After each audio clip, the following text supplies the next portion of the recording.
Well, hello and welcome to the Parenthood and Relationship Podcast.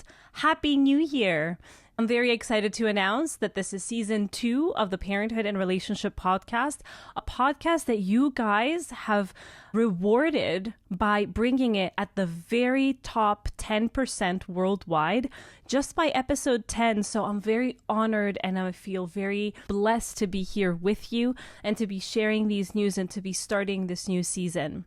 As you can tell, if you're watching this on YouTube, this new season brings the video version as well on top of the podcast. So if you're listening to this in audio format, just know that if you tend to prefer YouTube or sometimes you want to be watching the video and having the captions playing below, well, all of that is now available, at least when I am having my solo episodes, because starting this season, I'm going to try to be bringing at least one expert guest a month in order to discuss all these issues that we love talking about in more depth and to have people share what they know and what they've seen from their own practice.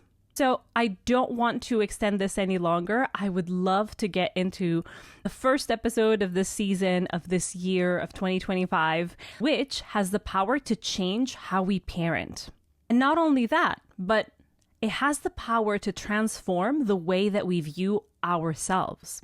In today's episode, we're basically discussing how we can gentle parent ourselves.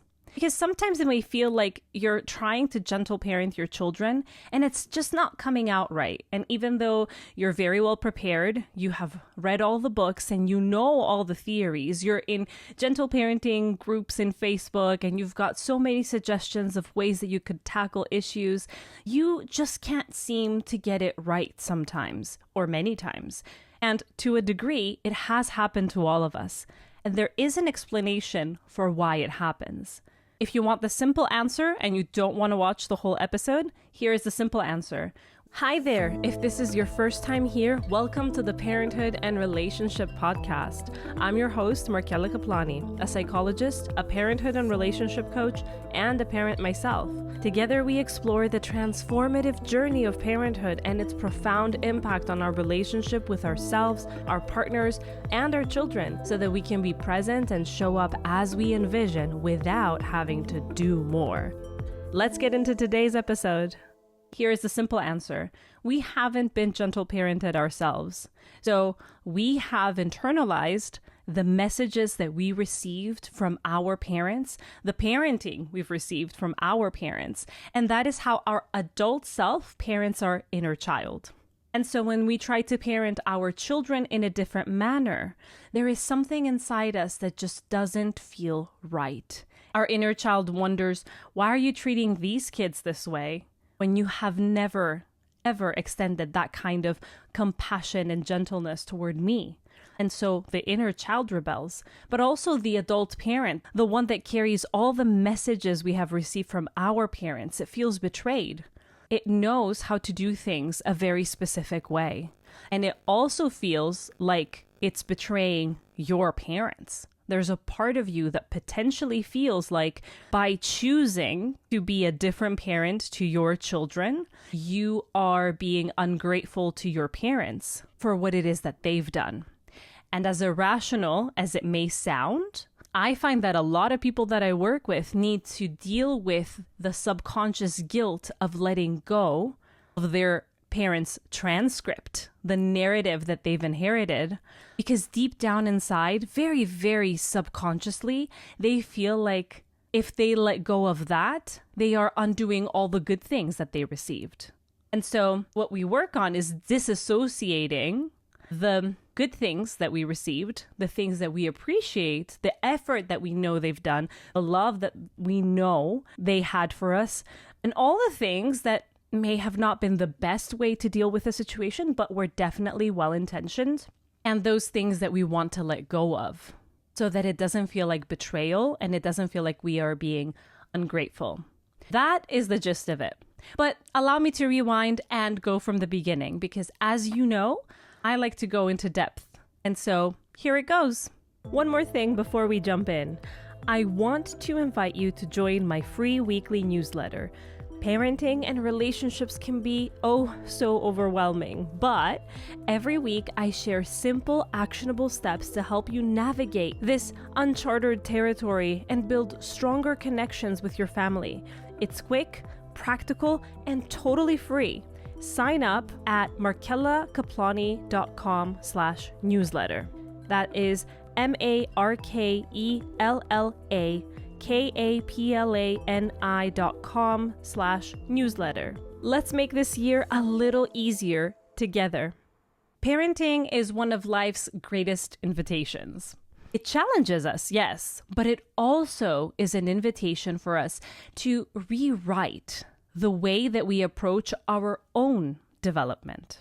For many of us, the default way that we have learned to improve ourselves, to grow, is rooted in self-criticism. Why can't I get it right? Ugh, I'm not good enough, not yet at least. We push, we pressure, we try to will ourselves into being better. But what if there's a different way?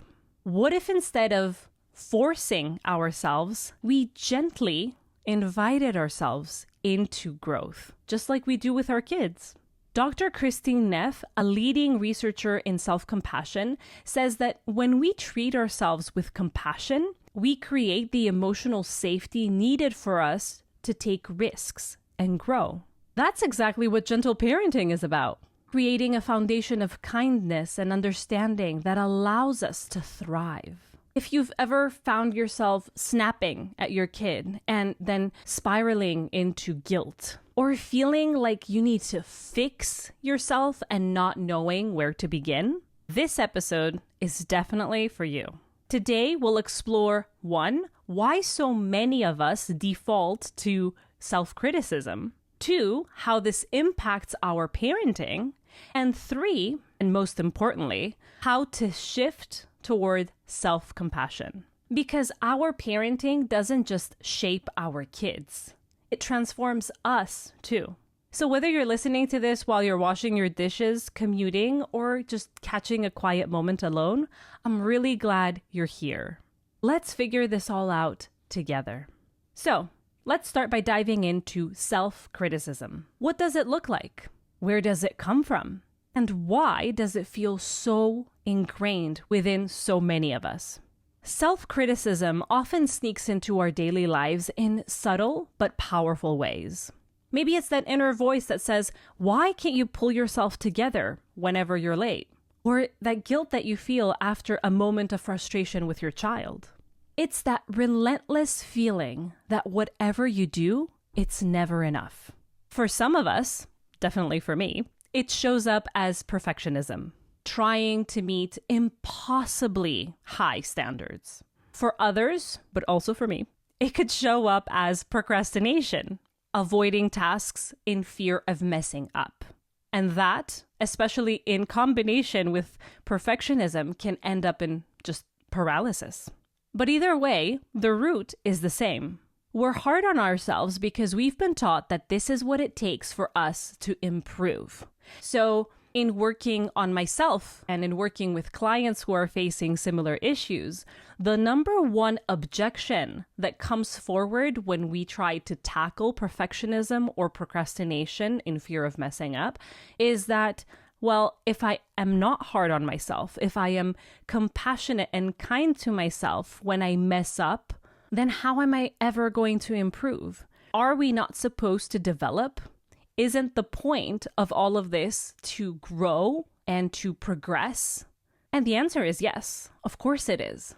But what we don't understand and what we need to unlearn is that growth cannot possibly happen from a place of self-punishment and self-criticism and self-loathing.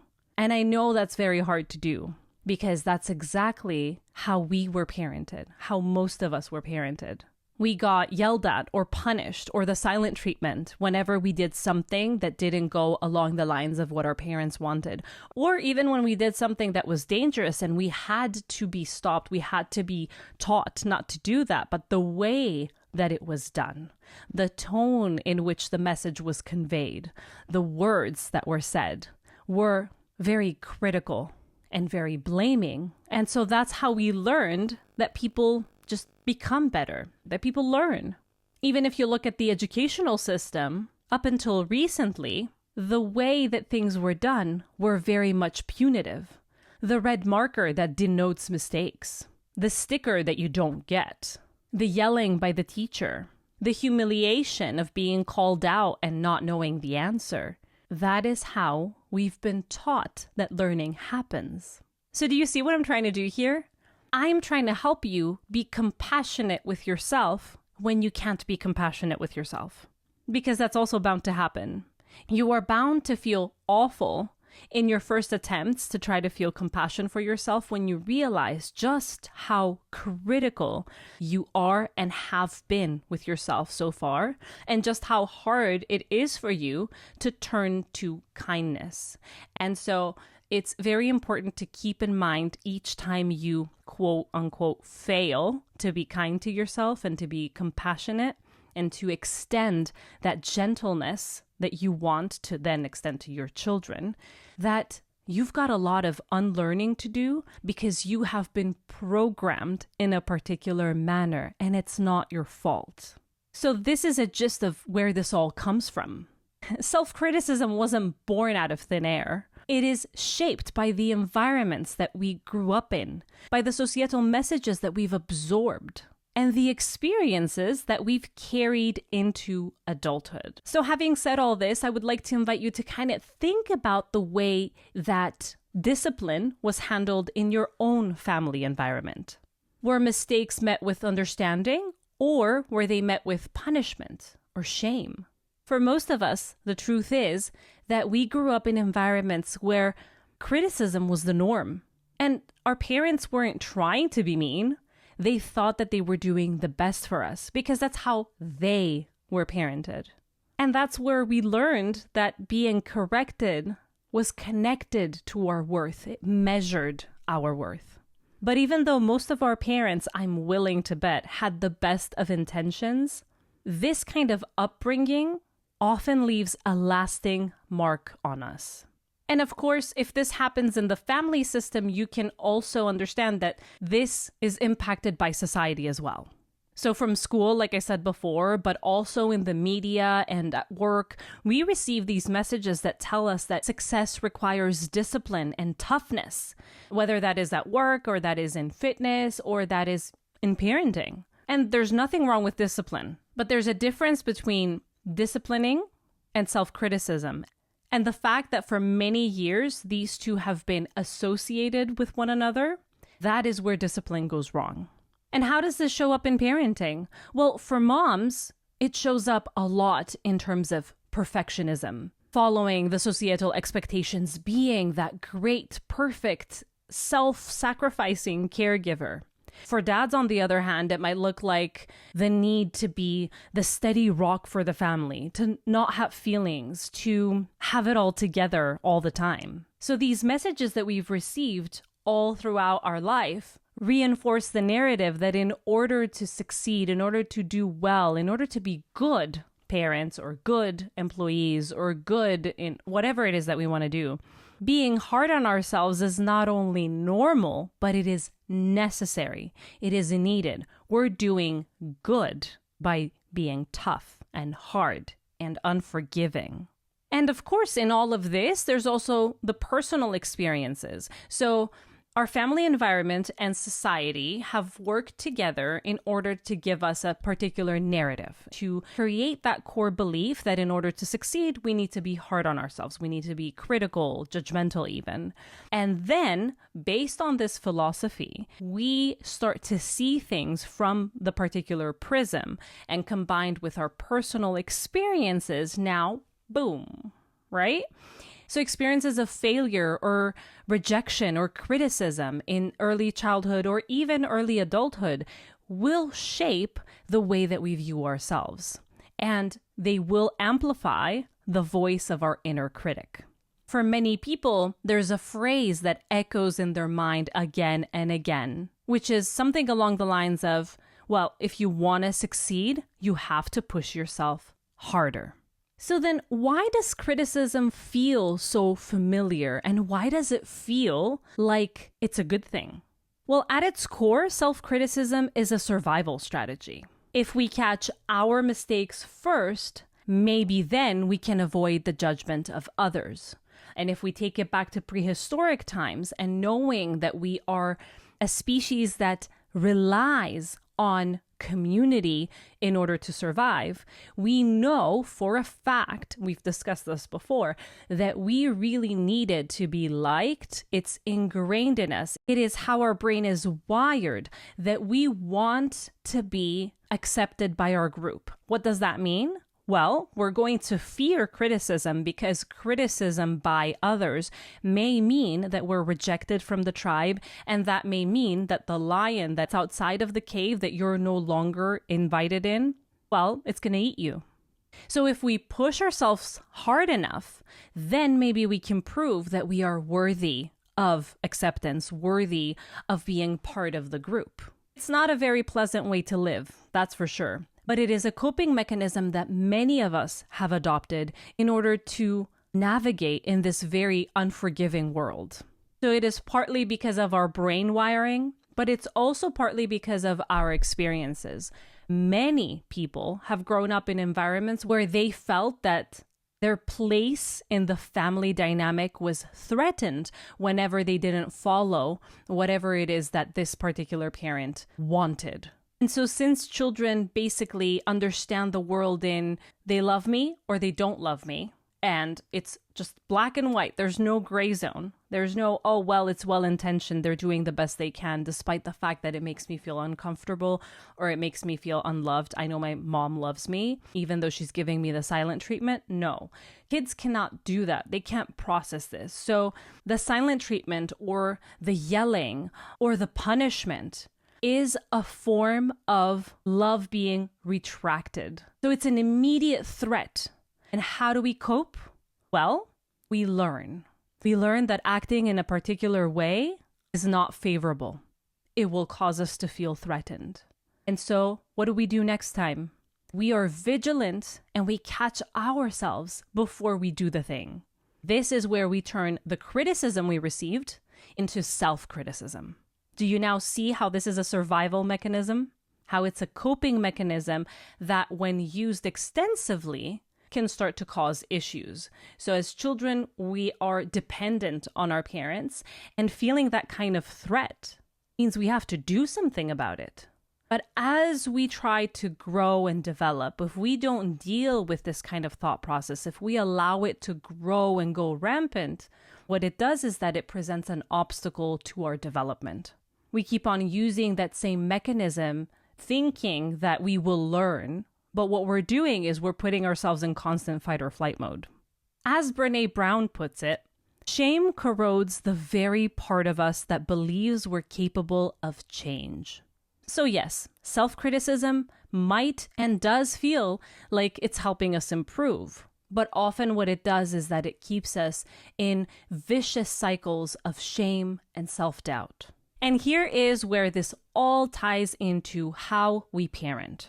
The way that we treat ourselves becomes the foundation of how we parent our children. If our default response to a mistake is to be harsh, then it becomes very hard when we are underslept, overstimulated, exhausted, to be able to respond in a gentle manner. You will always go into default mode when you are under stress. And let's face it, parenting involves a lot of stress. It's a lovely experience, but we do become masters of handling constant stimuli coming at us, trying to make sure our children survive and trying to handle tantrums and making sure that everything is ready and planning ahead and all that mental load. It's a constant state of stress. And so more often than not, we're going to revert to default mode. And that is why it becomes really important that we resolve our own grievances with our adult parent, that we reparent ourselves. We reparent our inner child in that gentle way that we want to parent our children, so that this becomes our default. And even under a lot of stress, this is where we naturally revert to. So then how do we break away from self-criticism and create a gentler way of parenting ourselves?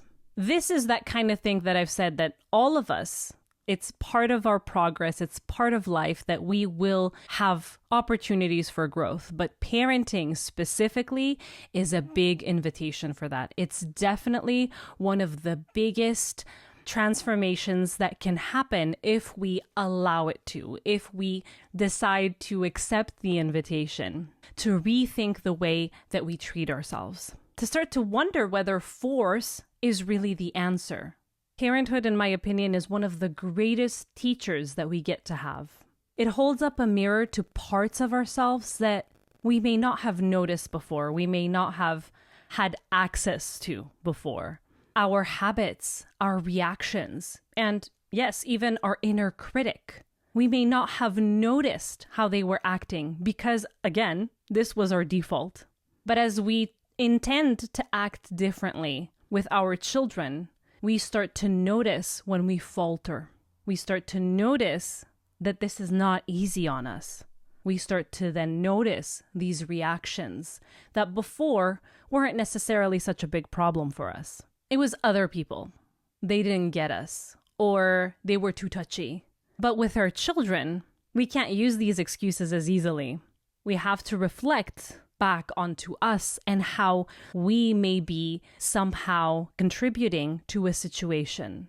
And so this is where this profound opportunity to grow happens, because we are willing to look in the mirror for the greater good of our children. It is as if we are forced to confront ourselves. At least those of us who really have the intention to act differently, to be a better version of ourselves for our children. To this day, and that is even before I became a parent or even thought of becoming a parent, I haven't met a parent who wasn't willing to confront themselves for their children. And this shows up in simple daily moments. Like, for example, have you ever felt very, very frustrated with the mess that your child created? Only to then discover when you reflect back that it wasn't really the mess that you were angry about. It was that feeling of being overwhelmed, of being stretched too thin, where the mess just then became that cherry on top of the cake that you felt you couldn't handle, that you felt was an insult to all the things you had to deal with, in a sense. Or maybe you found yourself being very hard on your child for a mistake and then felt guilty about it, but then thought, oh, well, I never let myself get away with this kind of thing either. So it's only natural that I don't let her or him get away with it either. This is the mirror of parenthood. It reflects back to us those patterns and beliefs that we've created for years. Beliefs that we may not even realize we had. You might start to notice that you always put yourself last, for example, even when your mind and your body are screaming for rest. Parenthood challenges us to ask, why do I believe that my needs don't matter as much as others do? In that yearning and fighting for perfection, you might start to notice that you don't allow yourself to be vulnerable because you're supposed to be the one who fixes things and finds solutions and solves all the problems because maybe society told you that this is your role. Or maybe you've had to be that person. You took on that role in your own family dynamic when you were a child. You were the one that was valuable because of the solutions that you offered. And that became the role that you played. And if you start to notice, maybe it's the role you've been playing in every setting. Maybe you're the solution person at work as well, for example. That was so natural that you didn't notice. But then parenthood comes along and you're supposed to be vulnerable if you're going to be gentle, right? Then you notice, I just can't be vulnerable. That's the mirror. You get to look and see, well, hey, oh my gosh, I've been playing this role of Superman or Superwoman. And it's always been that way. It's spilled into every single thing that I do. I am the fixer for my friends and for my coworkers and for my parents and for my siblings. If that is who I am, then I'm also carrying a lot of pressure. And I also have to be the one that remains steadfast and tough. And that doesn't go along with being gentle. And this is why self-compassion matters. When we treat ourselves with kindness and understanding, we create the emotional foundations that we need to grow. Quoting Christine Neff, who, like I said, is an expert in self-compassion. You can look her up. You'll love her work. She says, self-compassion provides the safety needed to step outside our comfort zone and try something new. Think about it this way. If your child makes a mistake, you know that shaming them will not actually create a better result. It won't teach them anything. The same is true for you. Growth doesn't come from harshness. It comes from grace, giving yourself grace. And I mean, it really makes sense, doesn't it? Why should it be any different? You are trying to adopt gentle parenting for your children because deep inside you, you know that this is the best way for them to grow. You know that punitive methods are only going to mess with their brain. You have seen the research that shows that yelling will then produce children who are more anxious. And you know that anxiety inhibits the learning process. So why should it be any different for you? This is the same process, but you continue to treat yourself the same way. To call yourself names internally when you don't do something, to shame yourself and guilt trip yourself when you don't do something perfectly. And you expect that you will learn from this and that next time you'll do better. You'll show up differently. If you want to test gentle parenting and to really see its effects, you have to try it on yourself first. Put on your mask first before anyone else's, right? So then gentle parenting yourself is not just about your own growth. It becomes the legacy that you leave for your children. You not only parent them better and help them grow, but you're also, in the long term, helping them not have to go through this process of disassociating things, of working on core beliefs that are damaging their self-esteem. You are creating a better now and a better future for them in so many ways. And if this wasn't enough to convince you, I want you to think of it this way.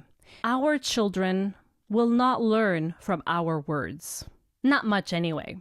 Most of what they will learn is from the way that we treat ourselves. And so for me, I have worked a lot on not showing frustration with myself when I don't get something right in front of my son. And behind the curtain, even when my son isn't there, I am also working on that with my therapist in terms of dealing with my own inner critic, in terms of working through lowering that coping mechanism, of lowering my defenses so that I am not defaulting to that way of treating myself, and so that then I won't default into treating him in that harsh manner. But even before it gets to him, imagine this. You're in the kitchen, you're holding the plates, they fall, they break. Your children are there, they see the incident, and then the first thing you do is you say, how stupid am I? Or you bang your forehead, or you get really frustrated and angry and you clean the floor angrily, or you freak out because of the disaster that was caused. Or even you freak out because you're afraid that they will step on the glass. This is exactly what they are seeing you do with yourself when you made a mistake. And so maybe you have never yelled at them for a mistake. Maybe you've never snapped at them or been harsh with them. But if you have been seen being very harsh with yourself, you have modeled the behavior. And so if you're seeing your child being very harsh with themselves and you're wondering, well, I've never really been hard on him or her. Why do they seem so terrified of making a mistake? Well, they've seen you get really worked up when you make a mistake. And I am saying this with very, very deep compassion because it hits a nerve for me as well. Because a lot of times I see that my own child has a very hard time accepting failure. And while in certain ages developmentally, this may to a degree be natural, it seems that he has a difficulty in this matter from very young. And I know that I haven't been harsh with him. But I know that it's taken me a long while to start to untangle the way that I react to my own mistakes. It's taken me a long time to reach a level where I can potentially call myself a recovering perfectionist. To this day, I don't know that my default is not perfectionism. And so I understand that inadvertently, I have probably modeled certain ways of reacting to failure. Not when I was conscious of it. So when losing a game while playing with him, I have been very nonchalant about it. I have voiced how okay it is to lose. But what about those moments when I thought he wasn't watching or he wasn't listening? What about those times that it was something that was completely irrelevant to him and I was discussing it with my husband of how I felt about myself? While I am very careful that these conversations don't happen in front of him, it's very hard that they never do. It's practically impossible with the way that our schedules are set. So I'm willing to bet that he may have caught ear of certain things. He may have seen my frustration with myself, just my facial expressions when I make a mistake. And so this is not to blame myself or for you to blame yourself if you find that you're in a similar situation. This is not an invitation for you, yet again, to be harsh with yourself because of what you may have modeled. If that is what you're doing, then it's very counter to what we're trying to do right here, right now. My invitation is that you start to take away that belief that it's egotistical to work on yourself, that it's egotistical to spend time resolving these issues, or to spend money by going to a therapist to get help and support in untangling all of this. Because quite frankly, while I do believe that there are things that we can resolve on our own by listening to these podcasts and reading self-help books and doing our own journaling, that's definitely one way. There are a lot of benefits to having support in doing all of this. Because while we are in it, we cannot see things the way that a third person with experience and knowledge and training can help us do it. And you may know this, psychologists are constantly in therapy themselves. And when they're not in therapy, they're in supervision for this exact reason, because we need someone else to reflect back to us the things that we need to resolve because we're too close. A lot of times I have all the knowledge and the theory. I have worked with people who are facing something very similar, and I've helped them with my approach and the things that I've said to them. And then I find that I'm facing a very similar, if not the same issue. And I know all the things and I know all the background and I understand why it's happening and where it's coming from. And I know what to tell myself. And yet I need someone to be there so that I can process the emotional aspect of it all. Because the theoretical aspect is not enough. A lot of times we find that we've got it down. We are very well aware of where something began, why it has progressed and why it's in the state that it is now, and how we can mentally change our mindset. But then it keeps on repeating nonetheless, even though we've changed the way that we think about the issue. And my experience has taught me that what's happening there is that there is that somatic and that emotional experience that hasn't been resolved. That though cognitively our mind is in a different place, that's not enough to just magically resolve the pent-up energy in our body, the pent-up emotion that needs to be also released so that the mind will follow. And now that we've explored why self-compassion is so vital in the way that we parent our children, let's get into the practical side of things. How do we do this? Give me the steps, Markella. Because it's one thing to understand the concept, like I just said, and it's another thing to put it into practice. So here are 6 steps that you can take today in order to get closer to gentle parenting yourself. One is to recognize your inner critic. Bring him or her to the surface. Acknowledge their existence. And here's how to do that. Start to notice that inner voice that criticizes you. Most of us are so used to it that we don't even realize it. And if you're having a difficult time with this, here is what you can look out for. Ask yourself, what do I tell myself when I make a mistake? How do I tend to react to my own struggles? Do I offer myself support? And that could be with a pat on the back or a self-care routine that I do by myself, or by seeking support somewhere else, in a group setting, in a therapeutic setting, by speaking to a friend, by hugging my partner. Or do I pile on judgment? You should have gotten over this already. Oh my God, this is not that hard, right? And so then you can consider this. If these are not things that I would say or do to my child or a friend or my partner, then why is it that I keep on doing them to myself? On a more practical level, because this is all mental, you can use your journal. Write down the thoughts that you notice creeping in when you are stressed or become self-critical. Starting to become aware of that voice inside your head and starting to treat it as an inner critic, meaning as a different part of you, as one of your parts, not as your full identity, your full self, is the first step. Then, step 2 is to pause and reframe.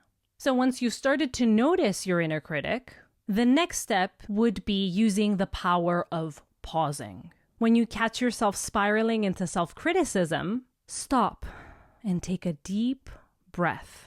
Ask yourself, is this what I would do, or is this what I would say if my child were dealing with something similar? And then, because the answer is probably going to be no, some reframing examples could be, instead of saying, I am so bad at this, try to respond with, I'm still learning, and that's okay. Or instead of saying, I should have handled that better, you could say, I'll approach it differently next time.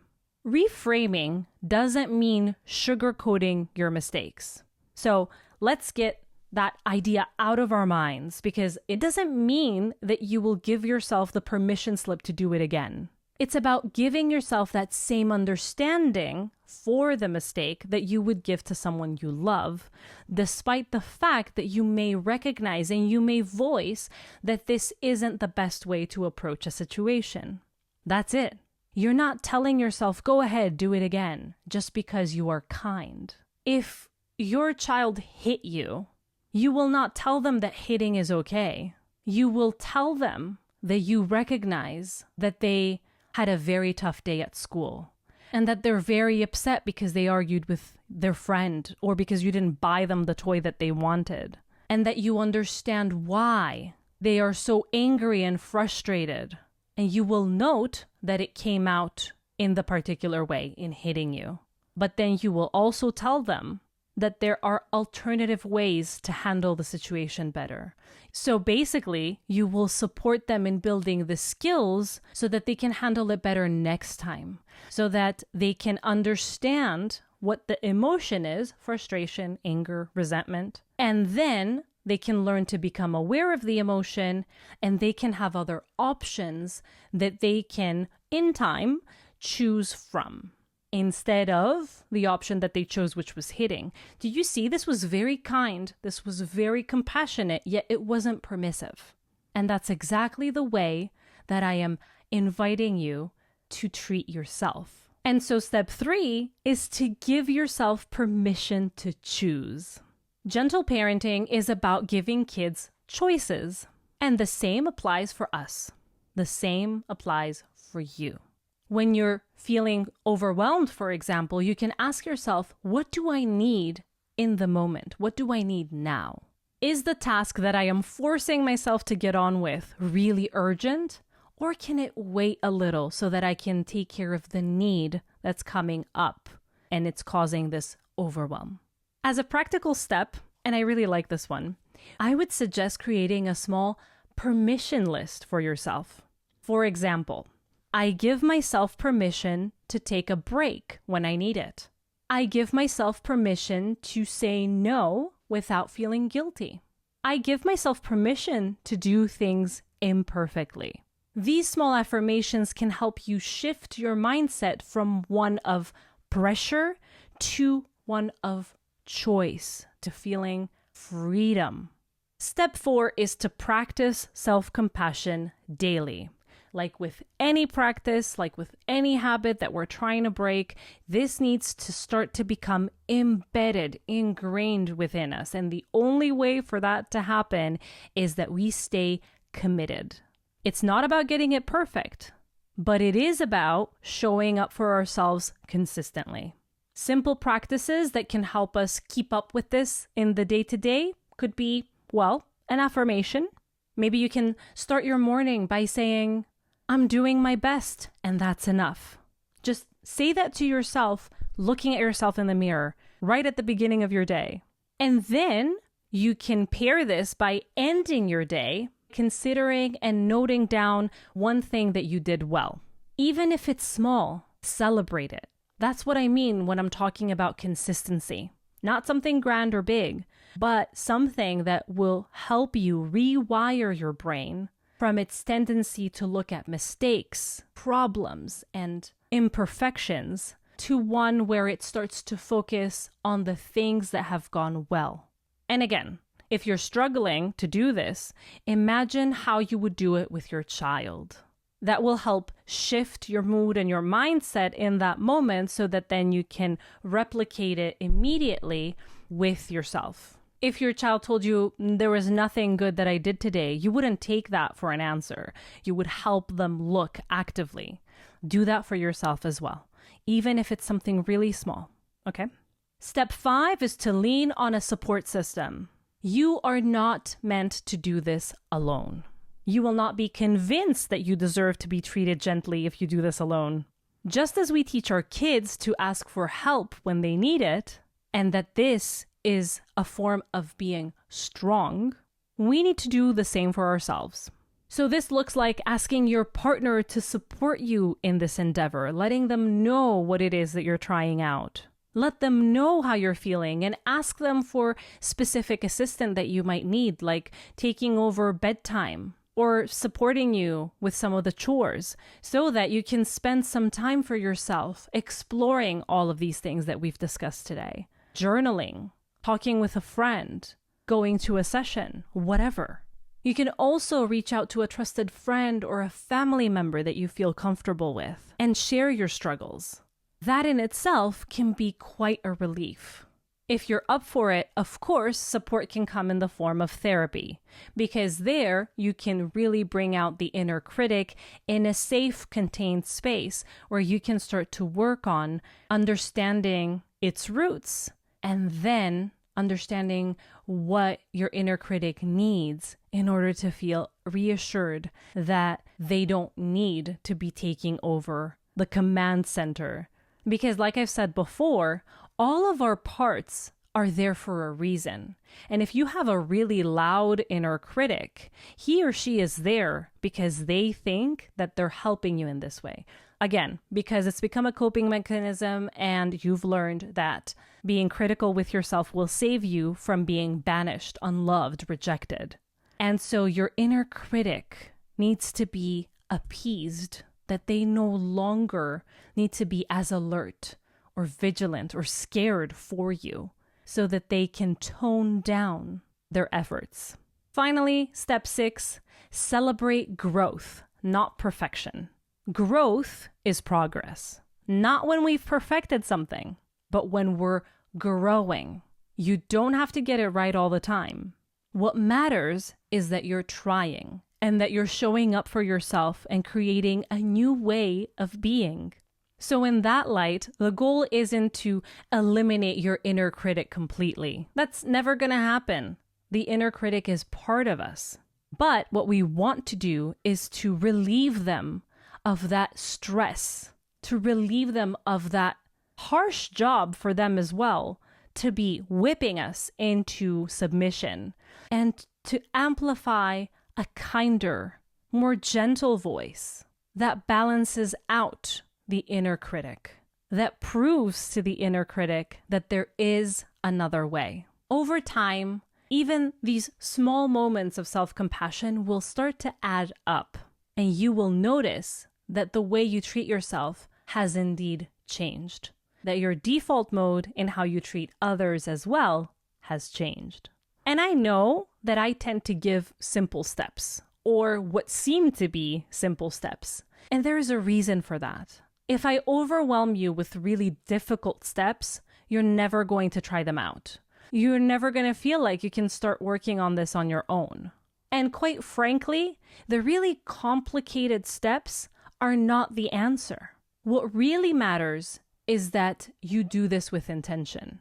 And if it helps, see this like a project. See yourself as a project. See reparenting yourself as a task that you have to do and you have to complete. Not to perfection, but with consistent effort. And maybe that will motivate you to stay on track and keep showing up for yourself in that way. That is something that I am adopting starting this year. And while putting this as my priority has kind of thrown off the balance of other things, and I'm here recording this episode quite last minute and feeling like adding the video version was probably a mistake because I didn't get to pre-record and batch content and do all the things that I wanted to do, I am noticing what I have done is that I did put self-care in the form that I need it as top priority, that I am very much forgiving with myself for not sticking to particular schedules that I initially set, and that I'm okay with it, at least for now. Because while some things are lagging behind, there are other things that I value more that are starting to slowly flourish. And so it's really important that you make sure, despite the discomfort that you may feel when you begin this process, despite the growth that may seem slow, that you stick with it. Because while some areas may struggle, others will blossom, and that will be your reward. And there will be balance eventually. But just like when we're trying to learn something new, we have to give it a little bit more attention, and some things may suffer just a little bit, but then we start to become more adept. And so then again, we don't need as heavy of a focus because we don't need to be as conscious, and balance follows in that same way. This will also fall into place. So as we wrap up today's episode, I hope this has been very helpful. And my wish is that if I leave you with one thing, it's this, that compassion isn't just about being kind. It's about growing and creating the space for reconnecting with yourself, with your partner, and with your children, parenting them in the way that you have envisioned, in a way that makes you feel proud, in a way that paves a better future for them. The way you treat yourself sets the tone. It sets the tone for how you show up with your kids. It sets the tone of how they understand how to treat themselves. It sets the tone for how you feel throughout the day and throughout your parenting journey. So, here's my challenge for you this week. Pick one moment each day where you practice self-compassion. Maybe it's catching one self-critical thought and replacing it with kindness. Maybe it's giving yourself permission to say no. Or maybe it's in that moment where you take a deep breath and you tell yourself you're doing your best and that is more than enough. If today's episode resonated with you, I would love to hear about it. Tell me, what is one way that you are choosing to gentle parent yourself this week? Send me a message on Instagram at markella.kaplani or email me at info@markellakaplani.com. Share your thoughts and your path and your hopes and your dreams. I would love to cheer you on. Thank you for spending time with me on the Parenthood and Relationship podcast. I'll leave you with this. You don't have to be perfect to be a great parent. You're already doing an amazing job. Take care of yourself. Be gentle. And I'll see you next Sunday. Bye-bye.